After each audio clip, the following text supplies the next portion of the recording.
រឿងតាបោះដាច់ឈានអាវុធកាមគុណធ្ងន់ខ្លាំងជាងអាវុធបរមាណូក្នុងអតីតកាលព្រះបាទព្រហ្មទត្តសោយរាជក្នុងនគរពរាណសីកាលនោះព្រះបរមពោធិសត្វសោយព្រះជាតិនីត្រកូលព្រាហ្មណ៍មហាសាលក្នុងដែនកាសីកាលដែលចម្រើនវ័យហើយបានសិក្សាដល់ទីបំផុតនៃវិជ្ជាក្រោយមកក៏បានលះកាមគុណចេញបួសជាតាបោះហើយក៏បានសម្រេចឈាននឹងអភិញ្ញាស្ថិតនៅឯព្រៃហែមពៀនសម័យមួយជារដូវដែលមានទឹកសន្សើមជោគចំតាបោះចង់សេពនៅអាហារជូរប្រៃក៏បានចេញអំពីព្រៃទៅឯនគរពរាណសីក៏ចូលទៅអាស្រ័យក្នុងឧទ្យាននៃព្រះរាជារបស់ព្រះបាទព្រហ្មទត្តហើយក៏ឡើងស្លៀកសំពត់សម្បកឈើដណ្ដប់ស្បែកខ្លាឈៀងស្មាម្ខាងកាន់នៅភាជនៈដើរចូលទៅបិណ្ឌបាតនៅក្នុងនគរពរាណសីរហូតដល់ទ្វារព្រះរាជវាំងព្រះមហាក្សត្រទូលឃើញតាបោះនោះទ្រង់ក៏មានសេចក្តីជ្រះថ្លាទើបត្រាស់ឲ្យព្រះរាជបុត្រទៅនិមន្តហើយអារតនីឲ្យគង់លើរាជាសនៈទ្រង់ថ្វាយខាទនិយភោជនាហារតាបោះឆាន់បរិបូរហើយទ្រង់អារតនីឲ្យគង់នៅក្នុងឧទ្យានបវរណាឲ្យមកឆាន់នៅក្នុងព្រះរាជវាំងអស់16ព្រះវស្សាមានន័យថាព្រះរាជាជ្រះថ្លាចំពោះតាបោះអញ្ចឹងឲ្យស្នាក់នៅក្នុងព្រះរាជវាំងហ្នឹង16ព្រះវស្សាអញ្ចឹងណាថ្ងៃមួយព្រះរាជាស្ដេចយាងទៅបង្ក្រាបនៅឯតំបន់ជនបទដែលកើតនៅចលាចលហើយទ្រង់មានព្រះតម្រាស់ផ្ដាំនឹងព្រះនាង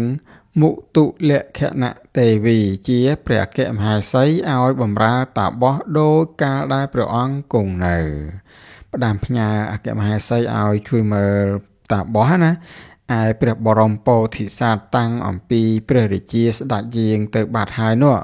ក៏បានទៅកាន់ព្រះរាជវាំងដូចជាធម្មតាថ្ងៃមួយនាងមុទុលក្ខណៈទេវីបានតាក់តែងនៅចង្ហាន់អីស្រេចបាច់រួចអស់ហើយក៏ចេញទៅងូតទឹកនៅពេលដែលងូតទឹកប្រដាប់តាក់តែងកាយដោយគ្រឿងអលង្ការ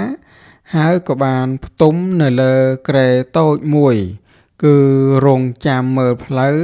តាបោះតាមផ្លូវអាកាសដែលលោកតាបោះនឹងត្រូវចុះមកដល់ពេលកំពុងតែអង្គុយរងចាំដូច្នោះមួយស្របក់មកតាបោះក៏បានចុះចាកពីលើអាកាសក៏ចូលទៅក្នុងព្រះរាជវាំង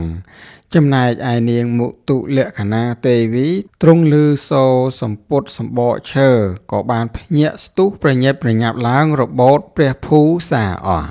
តាបោះឃើញដូច្នេះគឺមានអារម្មណ៍ខុសប្រក្រតីវិសភាអារម្មណ៍ដូច្នេះហើយកិលេសក៏បានរៀលដាលឡើងសាបសូន្យចាកឈានគឺមិនអាចហោះហើរបានឡើយតាបោះក៏បានឈរទទួលអាហារចុះចាកអំពីប្រាសាទក៏និមន្តដើរទៅកាន់ព្រះរាជឧទ្យានចូលទៅក្នុងបណ្ណសាលាទុកភាជនៈអាហារក្រោមគ្រែសំណឹងទៅសឹងសន្ធឹងសន្ធៃក្តៅអន្ទែអន្ទែងចំនួន7ថ្ងៃមានសរីរកាយស្គាំងស្គមចង្ហាន់នៅក្នុងភាជនៈក៏ជូរផ្អូមអស់បានន័យថានៅពេលដែលបានឃើញសម្រស់នាងមុទុលក្ខណៈហ្នឹងទៅតាបោះនឹងរវើរវាយអារម្មណ៍ចឹងបាយទឹកក៏មិនបានហើយរាងកាយក៏ស្គាំងស្គមហើយម្ហូបហ្នឹងគឺផ្អូមអស់ហើយដល់ទៅ7ថ្ងៃណាក្នុងគម្រប់7ថ្ងៃនោះដែរព្រះបាទពរាណសីទ្រង់បានបង្ក្រាបនៅតំបន់ជនបទនោះរួចហើយស្ដេចក៏បាននាំយោធាត្រឡប់មកកាន់ព្រះរាជវាំងវិញទ្រង់ក៏បានតាំងចិត្តថានឹងទៅថ្វាយបង្គំតាបោះជាមុនសិនហើយព្រះអង្គក៏ស្ដេចជាងទៅកាន់ព្រះរាជឧទ្យាន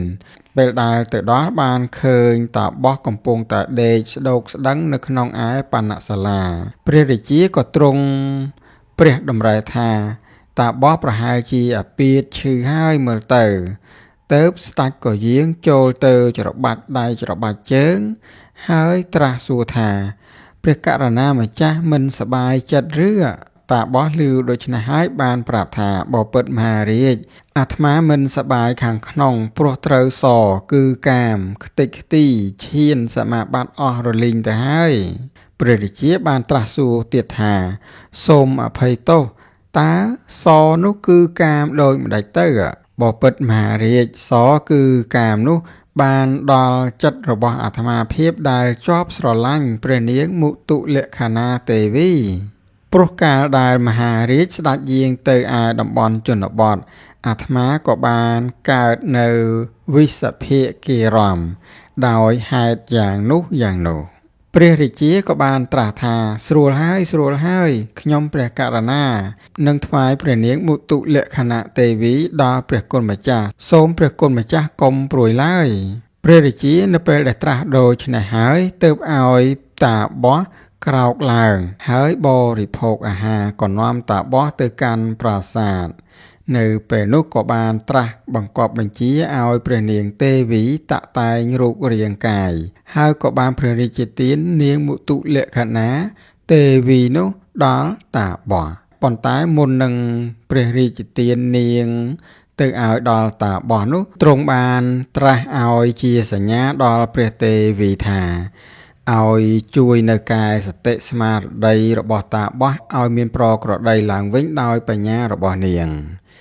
ឯតាបោះនោះក៏នាំព្រះរាជទេវីចេញจากមហាប្រាសាទទៅដល់ទ្វារព្រះរាជវាំង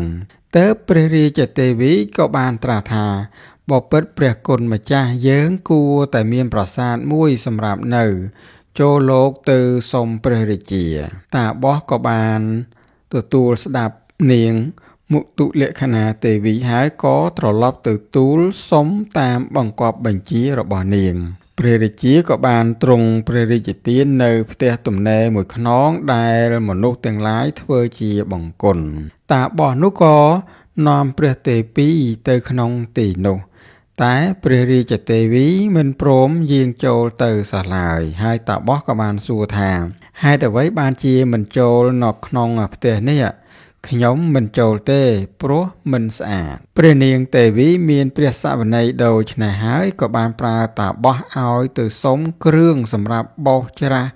សម្អាតអំពីព្រះរាជាទៀតតាបោះក៏បានទៅសុំគ្រឿងប្រដាប់ទាំងអស់នោះមកហើយធ្វើការបោសច្រាសលាងសម្អាតឲ្យស្អាតបាតហើយព្រះនាងទេវីក៏បានប្រើតាបោះនោះទៀតថាចូលលោកទៅយកក្រែហើយនឹងខ្នើយកន្ទែលមកលោកតាបោះយករបស់ទាំងនោះហើយនាងក៏បានប្រើឲ្យទៅយកពាងក្អមជាដើមមកទៀតតាបោះចេះតែធ្វើតាមការប្រើរបស់នាងដោយសពគ្រប់ហើយក៏បានឡើងទៅអង្គុយក្នុងទីនោះកាលដែលតាបោះអង្គុយហើយព្រះនាងទេពីក៏យាងទៅ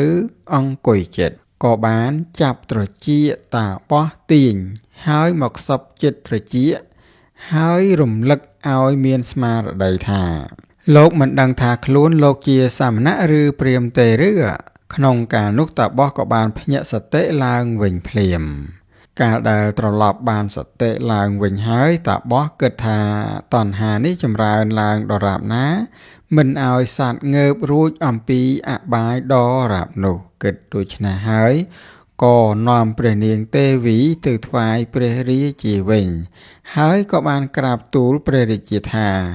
កាលមុនដែលអាត្មានៅមិនតាន់បានទទួលព្រះនាងមុទុលក្ខណាទេវីពីព្រះអង្គសេចក្តីចំណងតែម្យ៉ាងកើតហើយដល់អាត្មាលុះបានទទួលព្រះនាងទេវីដែលមានដួងព្រះនេត្រដ៏ទូលាយក្នុងកាលណាសេចក្តីប្រាថ្នាតូចធំឲ្យរឹងរិតតែចម្រើនឡើងក្នុងកាលនោះខណៈនោះតាបោះក៏ញ៉ាំងឈានឲ្យកើតឡើងវិញហើយស្ថិតនៅនាអាកាសសម្ដែងធម៌ថ្វាយព្រះរាជាហើយក៏ហោះទៅកាន់ព្រៃហែមពៀនវិញគង់នៅជាសុខក្នុងឈានដរាបដល់អស់អាយុក៏បានទៅកើតនៅក្នុងព្រហ្មលោក